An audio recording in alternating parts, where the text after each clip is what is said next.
Hey loves, my name is Erica, owner of Sweet Faith. And on this episode, I guess this is a series, first episode, I have no idea, wherever the Lord leads me. I'm coming to talk to you guys about being an entrepreneur and also being a caregiver for your parents. Um, I don't know if it's talked as much. I didn't write down no notes, so I'm just speaking from the heart. I was gonna write down notes, but then I was like, I don't feel like reading from no paper. I'll be all over the place. I'm just gonna flow. So, anyways, yeah, my life drastically changed. Well, I'm not gonna say drastically because that's just I ain't about to be dramatic. My life changed. I'll say sometime last year. My father felt sick. Um, well, wait. Let me give you a background. So basically, Um, I moved almost 7 years ago. I moved and relocated to Raleigh, North Carolina, from Buffalo, New York, and that was a faith move by Jesus. He told me to move. It wasn't easy. I fought, and I moved. I moved by myself. Didn't know nobody. Didn't. Yeah, I ain't know nobody here in Raleigh. I didn't even know Raleigh existed until he told me to move here. Um, yeah, I just moved. I moved and didn't know nobody. So for 6 months, I was basically, it was just me and God. And that was a good experience for me.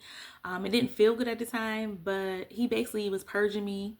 I got to know him more and more in a deeper and growing a deeper relationship with him. So that was the good part about it. And then a couple years ago, my sister came, and then my sister and my nephew, and then my other nephew's in college. So yeah. And then this year, my parents came.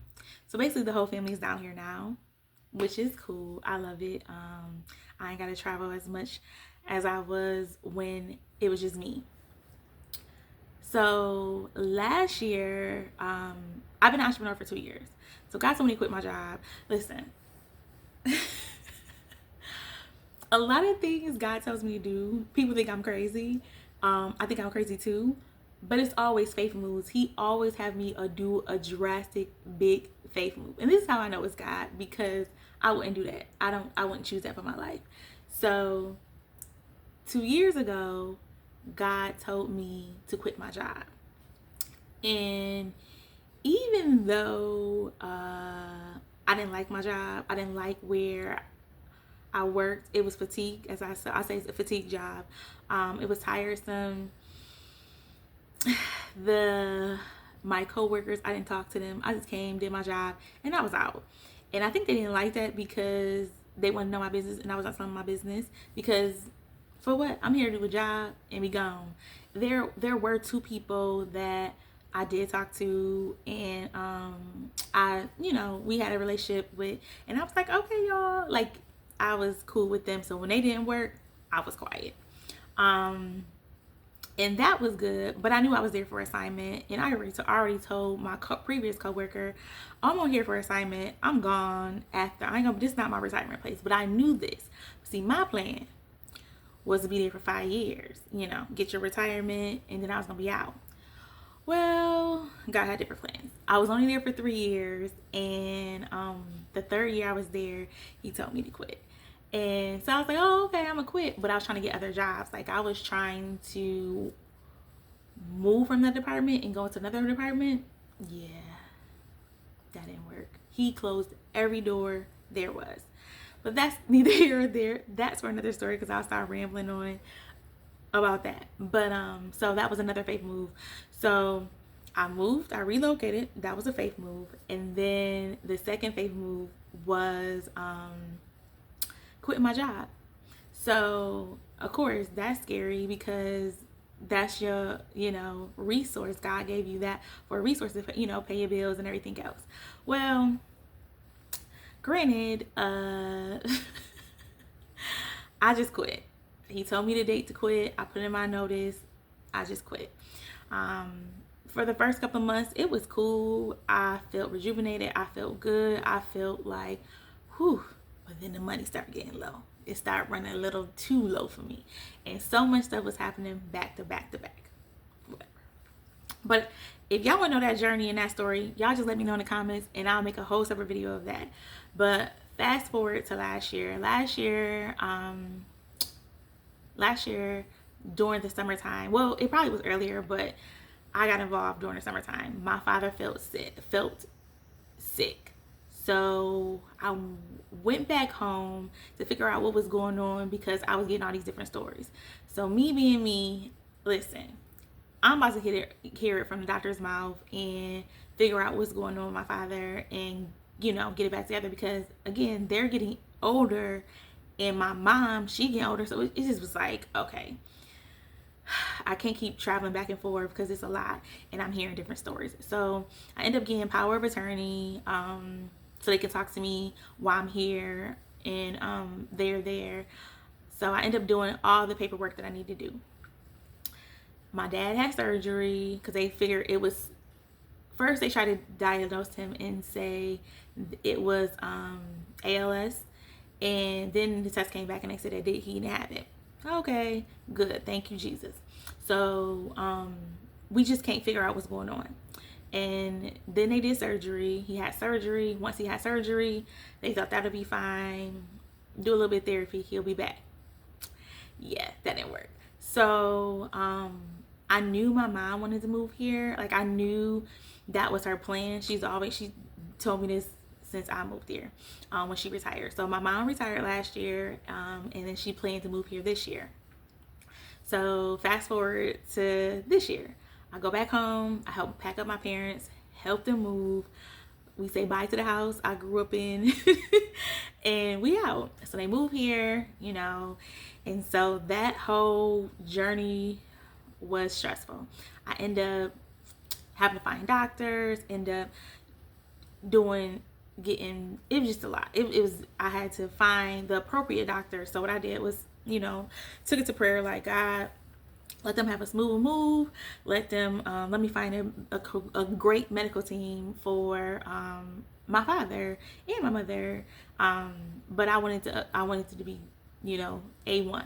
So God basically just dropped his doctor in my lap, and then the other doctor that we got referred to, his specialist, God basically he's making it work as I speak. Like, his medical team, from what I have experienced so far, excellent. So yeah, being a caretaker for your parents, it's a lot. Like, I don't mind doing it because they're my parents, I'm trying to think, and I don't want to cry, so I'm trying to word my words right. I'll say this. 2 3 years ago, I didn't think my life would be like this. And it's not bad because, they don't require much. It's not a lot. But I guess when you have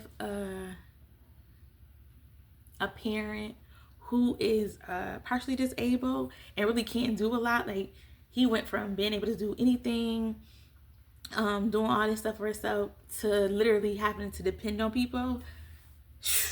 It's a lot. And I think that's what's the most challenging part, because it's like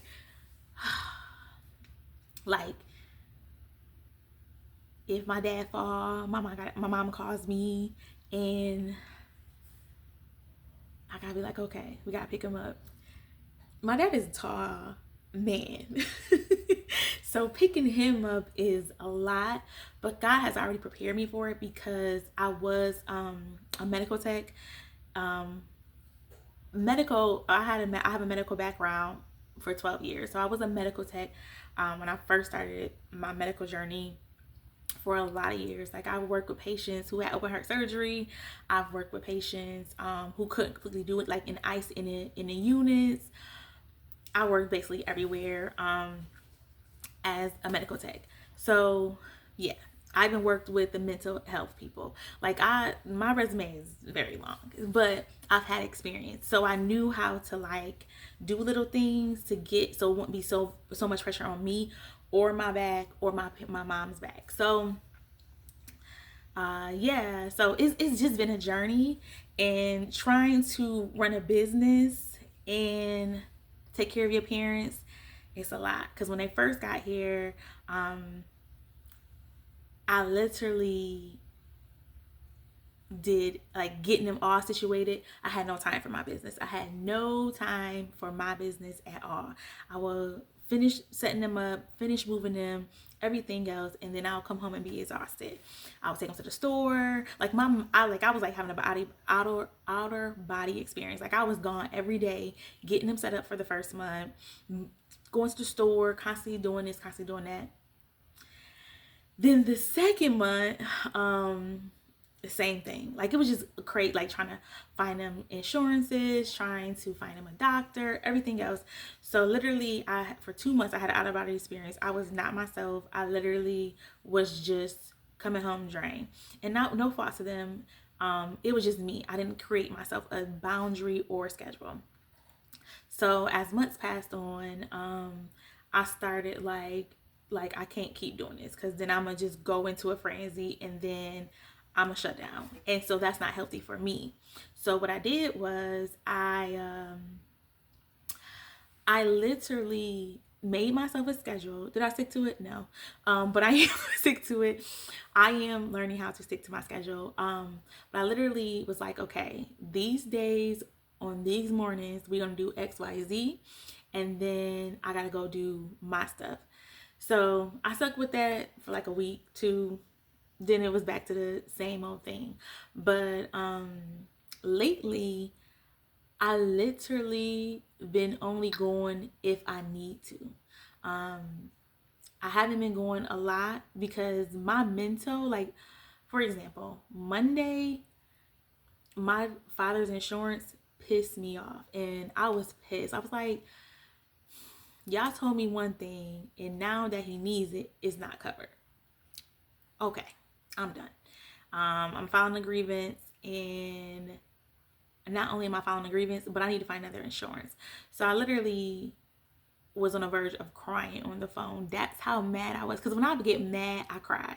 Because it's like, well, I'm a crier anyways. I'm a very emotional person.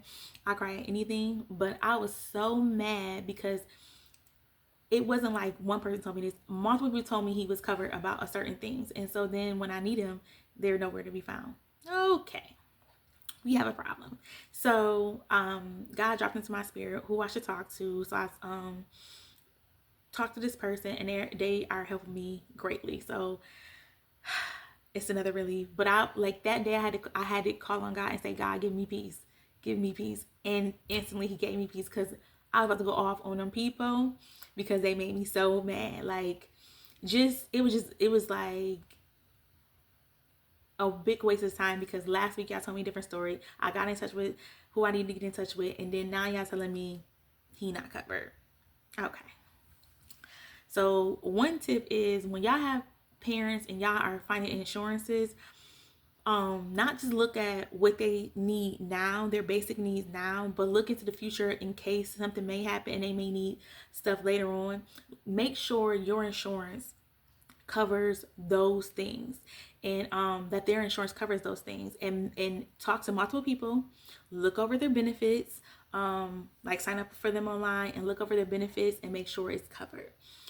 Just don't go off the agent's word because they just trying to sell you insurance so they can get a commission, get paid, whatever the case may be, however they do it. So you go over it and make sure you're knowledgeable about it. I think I dropped the ball on that part. I listened to the person when I signed them up. I listened to that person because basically I was just transferring what he had back home to here where he lives at now. That's basically what I was doing. So I was just like, okay, he got the basic things, but I didn't think ahead of time in case this may happen. So just look into that. That is a tip. Like look into that and see. But yeah. So I literally have put Sweet Faith on the back burner. Like I will announce Sweet Faith and I'll be like, we selling dinners or we doing this and we doing that. And maybe get one or two sales, which listen, I got a sale, so I was happy about that. But I never put my focus to it. So now I'm changing my mind, changing my focus, and holding myself accountable to really focus on sweet faith. Because this is really not even my business. This is God's business. I'm just managing it here on earth. And I'm very appreciative because, like, okay, God, you call me be an entrepreneur, and you gave me this business for a reason. And I know it's bigger than me. I know what you say in the future will come if I do X, Y, Z. So I have to do my part and put the work in. So I guess it's just an introduction video. I don't know yet. But I'm going to do Sweet Faith on here. Maybe I'll make egg rolls on here because Sweet Faith is a gourmet egg roll company, okay? I make gourmet egg rolls, and I'll come back and share the different egg rolls I make and go from there. But also, I'll share my experiences with having parents who are elderly and taking care of them. So any questions y'all have, if I can answer them or tell y'all my experience, y'all can leave it in the comments below, and I'll get back to it. But listen, I give it up to y'all because being a caregiver is really hard. It's stressful because you like, dang, like some people can go and do this, like seeing it, they can go in the hospital and do this, nursing homes and do this and turn it on and off. But when you can't, and you have a parent that is partially disabled, you can't turn that on and off. You gotta wake up and you gotta be like, dang. Like, not even dang, you gotta wake up and know that God has you and will always have you. And I guess it's a cliche, he didn't bring you this far to leave you. You just gotta know. I think that's why it's important to have a relationship with God, and like you have your own private time with him, because it's a lot, you know, when it's like they depend on you. It's like I have no kids, so I only have a dog. I'm a dog mom. So only the dog has to depend on me. But when you have your parents depending on you, it's like my life just went like, okay. And I'm not sad. Like, I'm not mad or nothing, because I know I have to do this. Like it says in the Bible, we have to take care of our parents. Like your days will be longer, you know. So I'm gonna take care of my parents. I'm not gonna just throw them in a nursing home, because that's just not me. That's not my makeup at all. I'm just loving like that, and so I'm gonna take care of my parents regardless of the difficulties, the challenges. Listen, this is what I do. When it get tough and get hard, I will go scream, cry, pray, leave it at God's feet, walk out with his perfect peace, his unspeakable joy, and go about my business and do what I gotta do. And that's just what I do. And that's what I've been doing. Just praying and just telling God, Jesus, that I need your strength. I need you, because this is heavy, you know. But I've been praying for his medical team. And like I said, they are awesome. We're trying to get a diagnosis for my father. Well, not trying. They're gonna get a diagnosis for my father, because like I said, his new specialist, he on the ball. So far, so good. His doctor, so far, so good. I mean, and it's just like, okay. And they're all talking to each other. You know, once something come back, they all talking to each other. So it's flowing, and I know God is answering my prayers. And I know the other stuff that he needs, that's gonna come eventually. Patience is a virtue. But yeah, that's my life. I am an entrepreneur who have elderly parents that I take care of. And if y'all want to go on this journey with me, let me know. I will definitely come back with episodes. I'll try to every week and just tell you about my week day to day. Vlogging, I can't do that. I tell you that now. If y'all gonna say, well, vlog it, that's a lot. First, it's trying to vlog me taking care of my parents. Like I'll probably do like little video clips, but vlogging, baby, I don't know if that's my calling in life. But I'll try to do like insert little clips once I learn this editing thing. But for now, I could talk to you about my journey. And like I said, if you have any questions, and if you're experiencing the same thing and you got questions for me, if I can answer them, I will. But yeah, that's my story. So my name is Erica, owner of Sweet Faith, and I have elderly parents I take care of. And until next time, loves, y'all have a great week. Over and out. Bye.